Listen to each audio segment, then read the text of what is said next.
राजधानी में जीएसटी पटाए माल को चोरी छुपे बेचने और करोड़ों की जीएसटी की चोरी के मामलों में 2 फर्मों में कार्रवाई हुई है।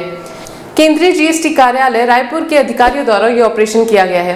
तो आइए बात करते हैं IRS श्रवण कुमार बंसल से और जानते हैं क्या है ये पूरा मामला।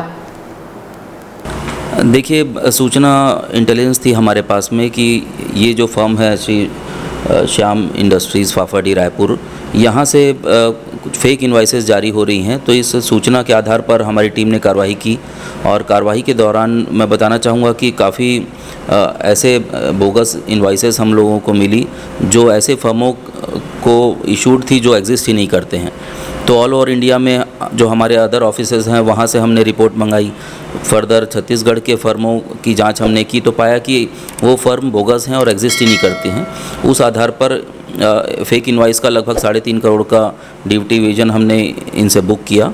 इसके पश्चात हमने फर्दर इंक्वायरी जब की तो हमने पाया कि क्लैंडस्टाइन रिमूवल का केस भी इनके ऊपर बनता है, क्योंकि बहुत सारे इन्होंने अपने प्रोडक्ट को फैक्ट्री से क्लियर किया विदाउट पेमेंट ऑफ ड्यूटी।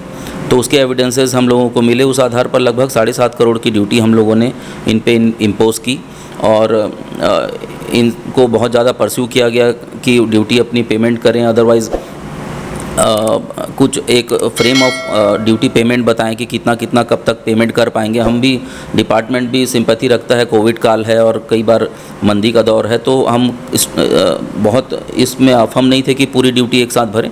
पर फिर भी हमने देखा कि पार्टी एडमेंट है और अवॉइड करने का प्रयास कर रही हैं। सम्मन को भी इन्होंने नेगलेक्ट किया और काफ़ी हमारे जो कन्विंस करने का प्रयास किया वो भी फेल हुए। तो अंततः हमको मजबूरन उनको अरेस्ट करना पड़ा और अरेस्ट करने के बाद लगभग 40 लाख की ड्यूटी उन्होंने पे की है अभी। और जब उनको कोर्ट में प्रोड्यूस किया गया तो कोर्ट में भी उन्होंने अपनी मंशा जाहिर की कि वो जल्द से जल्द ड्यूटी पे करेंगे। आपको इस कार्रवाई के बारे में पता कैसे चला, कहाँ से आपको इनपुट मिला और कैसे कार्रवाई शुरू की गई?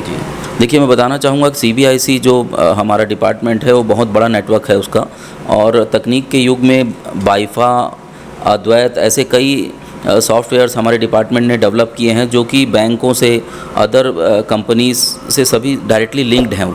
तो जब हमारे अधिकारी उस पर एनालिसिस करते हैं तो स्पष्ट रूप से पता चलता है कि कौन ऐसी फर्म्स हैं जो कि ड्यूटी कम पे कर रही हैं और बहुत ज़्यादा क्रेडिट ले रही हैं, या पिछले साल की तुलना में ड्यूटी पेमेंट में उसमें अंतर आया है।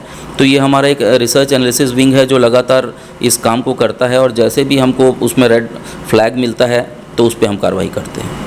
प्रदेश में से और भी मामले सामने आ रहे हैं अभी भी? लगातार हम कार्रवाई कर रहे हैं। हमारे 4थी अरेस्ट थी और इस केस में देखने के पश्चात कई ऐसी फर्म के नाम सामने आए हैं जो इसमें भी इन्वॉल्व हैं, और अदर देन दिस और भी कई फर्म छत्तीसगढ़ प्रदेश में हैं, उन पे भी हम लगातार कार्रवाई करेंगे।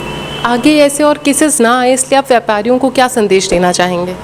मैं सभी को आगाह करना चाहूँगा और साथ ही आग्रह भी करना चाहूँगा कि इस तरीके से कि फेक इनवॉइस के व्यापार में ना पड़ें। और भले ही स्ट्रेट फॉरवर्ड व्यापार करने में लाभ कम है, लेकिन एक सुकून का जीवन होता है। और वर्तमान समय में कोई भी यदि फेक इनवॉइस जारी करता है या क्लैंडस्टाइन रिमूवल करता है तो पकड़ा जाना सुनिश्चित है। इतनी तकनीक विकसित हो चुकी है हमारे डिपार्टमेंट के द्वारा और भारत सरकार के द्वारा कि उसमें कोई भी ट्रांजैक्शन को छुपा पाना संभव नहीं है। तो वर्तमान परिस्थितियों को ध्यान में रखते हुए पूर्ण ईमानदारी से काम करें, और विभाग ऐसे ईमानदार करदाताओं के लिए हमेशा सहयोग के लिए तत्पर भी रहता है। धन्यवाद सर। Pahuna.in से लगातार जुड़े रहने के लिए हमारे YouTube चैनल को सब्सक्राइब करें और बेल आइकन को क्लिक करें।